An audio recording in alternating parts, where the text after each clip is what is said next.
চট্টগ্রামের পটিয়াত শীতার্ত অসহায় মানুষের পাশে দাঁড়িয়ে দেশের শীর্ষস্থানীয় শিল্প প্রতিষ্ঠান ক্যাডিয়াস গ্রুপ। ক্যাডিয়াস গ্রুপের সৌজন্যে উপজেলার বিভিন্ন ইউনিয়নের শীতার্ত নারী পুরুষের মাঝে কম্বল বিতরণ অনুষ্ঠিতই। বুধবার 14 জানুয়ারি সকালে উপজেলার জিরি ইউনিয়নের সাইদার গাউসিয়া তৈবিয়া দিলওয়ারা বেগম সুনিয়া ফাজিল ডিগ্রি মাদ্রাসার মাঠত এই কম্বল বিতরণ কর্মসূচি অনুষ্ঠিত হয়। প্রতি বছরের মতো এবছরও ক্যাডিয়াস গ্রুপের উদ্যোগে জিরি, কুসুমপুরা, হাবিলাসদ্বীপ, কাশিয়াই, শাসিয়া, বড়লিয়া ইউনিয়নের শীতার্ত অক্কলের মাঝে কম্বল বিতরণ গড়ই। ক্যাডিয়াস গ্রুপের চেয়ারম্যান খলিলুর রহমান ও ব্যবস্থাপনা পরিচালক সেলিম রহমানের পক্ষতুন কম্বল বিতরণ করে খলিলুর রহমানের ভাগিনা জনাব মোহাম্মদ হাশেম চৌধুরী। এ সময় তত্ত্বাবধায়ক আব্দুর রহমান সহ স্থানীয় গণ্যমান্য ব্যক্তিবর্গ উপস্থিত আছিল।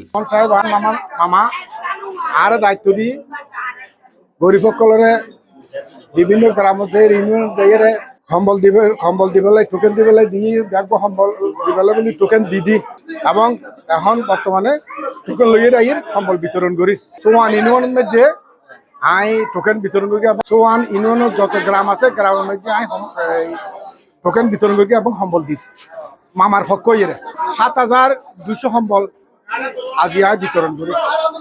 প্রত্যেক বছরের ন্যায় আর মামা আলহাজ খলিলুর রহমান সাহেব আর দায়িত্ব দিয়ে ও হয়তো সাথে কি প্রত্যেক বছর গ্রামের মধ্যে এই যে মানুষ শীতে হস্তফার এই হস্ত নিবারণের জন্য এবং হস্ততুর বাঁচি বেলাই প্রত্যেক ঘরে যাই যাই ব্যাগুনের কম্বল দিবি ইয়েন আর মামার আর নির্দেশ দিয়ে আর মামার পক্ষ তুলে আয় ব্যাগুনের এই কম্বল দিই।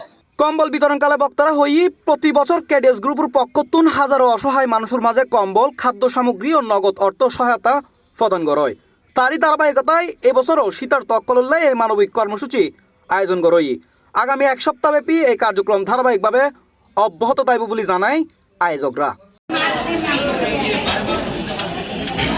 C+ TV, Chittagong.